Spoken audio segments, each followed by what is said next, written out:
kita lihat sama-sama tentang perahu mancing. Siapa tahu ada yang minat bisa tanya-tanya ke kami. Dengan panjang 11 meter. Awalnya ini panjang berapa ya? 9 ya? 8. Ini misalnya ini dulunya 9 meter, 8 meter. Kemudian ditambahin panjang menjadi 11 meter. Dengan bentuk seperti ini.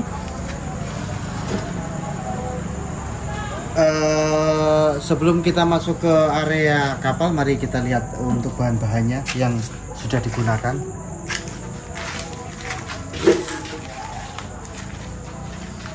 Ini adalah serat, sisanya sisa segini.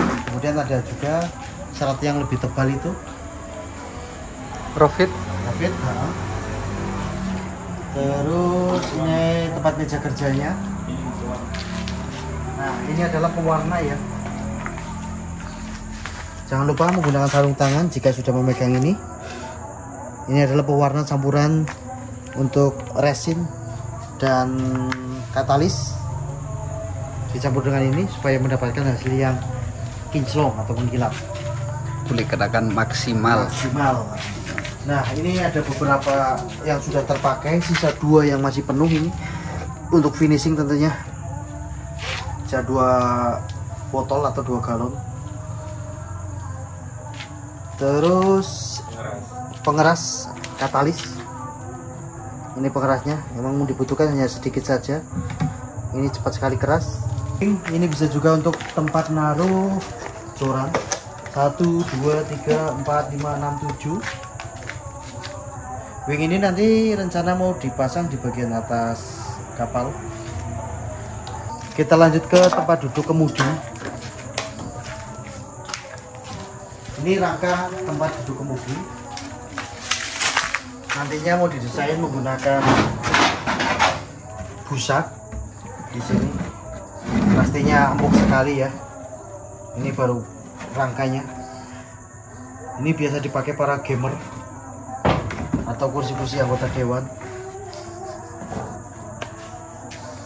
Tunggu ya untuk hasil akhirnya. Mari kita naik ke bagian kapal. Sarung tangan untuk pengecatan. Di bagian depan biasa ya untuk pengikat tali jangkar. Kemudian ini adalah ruang untuk menyimpan tali-tali jangkar biar supaya rapi, dan jangkarnya juga satu kali masuk ke dalam sini. Nah, di sini nanti diberikan tempat anti slip agar supaya saat mancing di atas kapal tidak licin. Nanti saya kasih tahu untuk anti slipnya seperti apa karena ditaruh di bagian belakang.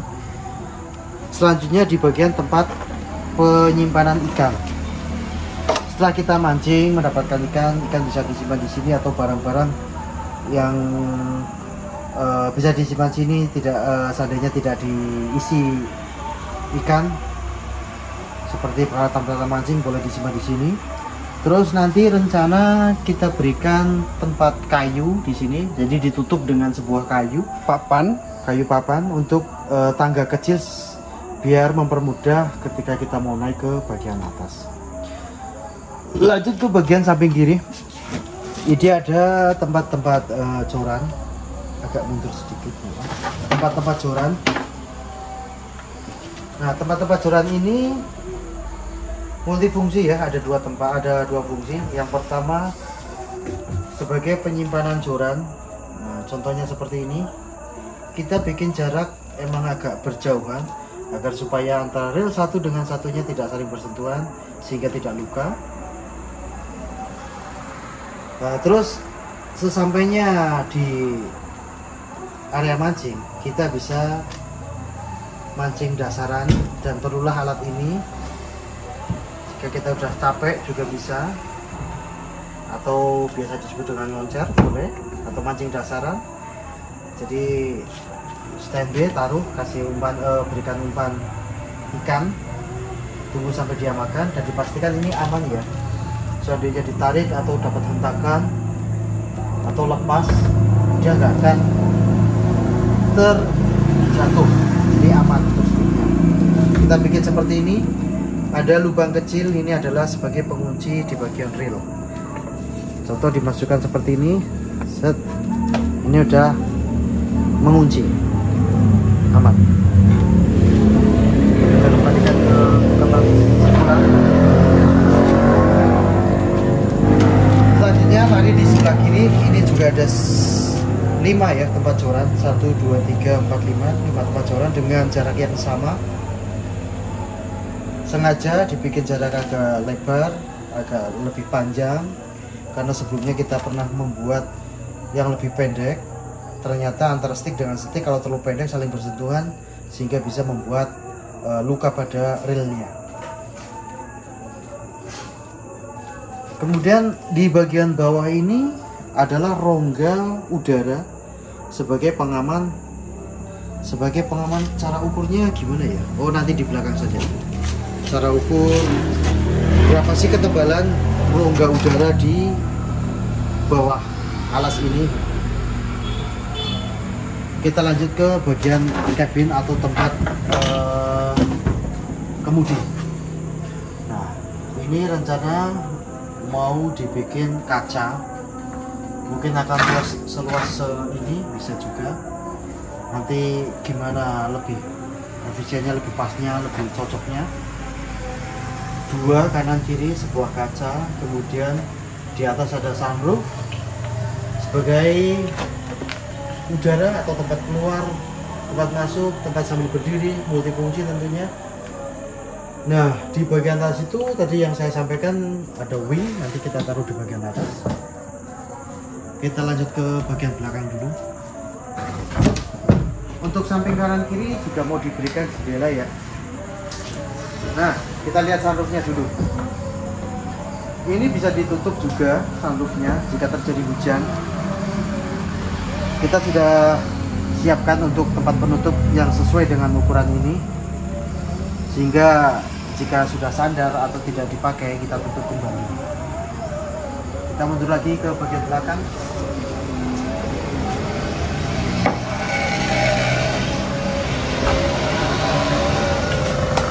Beginilah ruang cabin,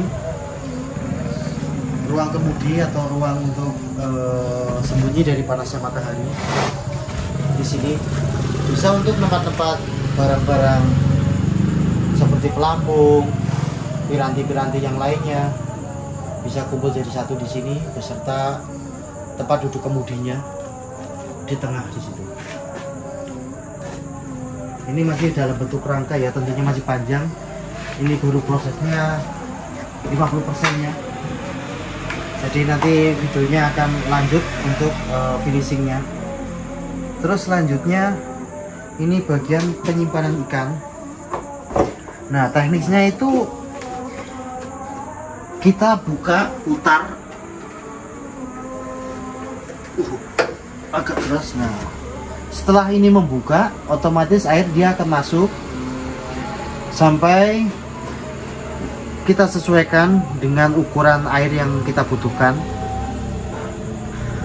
Nah, jika air sudah berada di dalam perahu, maka hasil dari pancingan kita bisa untuk sementara taruh di sini sebagai kolam sementara, kolam sederhana, bisa kolam sementara. Nah, jika sudah selesai dan ikan-ikan itu kita ambil atau yang sudah mati, kita pindahkan ke kolbok yang sudah terisi dengan es. Sementara yang masih hidup kita biarkan di sini sampai kita pulang. Terus dengan mudah kita untuk membuang airnya, yaitu dengan cara membuka bagian keran ini. Nah, itu lubangnya kelihatan sampai di tanah. Itu langsung air keluar secara sendiri, keluar ke atau dibuang. Jadi kita nggak usah repot-repot untuk menimba atau mengambil airnya. Dari ukuran tersebut, lihat dari jarak ke tanah, rongga udara ini ketebalan sekitar 30 cm, ada yang 20 cm di bagian belakang, di bagian tengah sekitar 30 cm nya rongga udara. Dan ini adalah dibikin rongga udaranya sepanjang dari mulai belakang sampai ke depan, diberikan rongga udara. Jadi beda dengan jenis kapal-kapal yang lainnya. Rata-rata pada umumnya ada yang dibikin rongga udara di bagian ujung. Jadi jika terbalik atau mengalami kecelakaan, perahu tidak akan tenggelam karena di bagian depan ada rongga udara. Namun kali ini dengan perahu ini tidak diberikan di bagian depan, tapi di seluruh panjang lantai kita berikan rongga udara. Terus lanjut kemudian di bagian tempat naruh mesin ya, atau bagian kemudi, bagian motoris. Nah, tentunya bahan yang sangat kuat di belakang untuk menaruh bagian mesin. Nah, ini adalah yang tadi saya sampaikan, bahan-bahan anti slip. Rencana kita mau tempel satu persatu di bagian lantai, dari bagian depan sampai belakang semuanya terpasang anti slip seperti pada transportasi pada umumnya, mobil-mobil atau kendaraan-kendaraan lain. Ini juga berbahan fiber, cuman sudah dibentuk seperti kerikil kecil supaya tidak licin jika kita menginjak lantai. Ini udah ada beberapa jenis atau anti slipnya, tinggal kita perbanyak. Jadi lihat untuk fitur yang diberikan oleh kapal ini baru 50% ya, masih diperkirakan 1 bulan lagi baru bisa digunakan untuk di laut. Sisa kurang bagian tempat kemudi, tempat duduknya, tempat santainya. Nah, di area sini nanti mau dibikin sebuah rumah-rumah kecil yang berbahan juga dari fiber, agar supaya biar nyaman saat jigging atau main UL ya. Kalau popping tentunya harus keluar dari area rumah-rumah karena membutuhkan area yang lebih luas.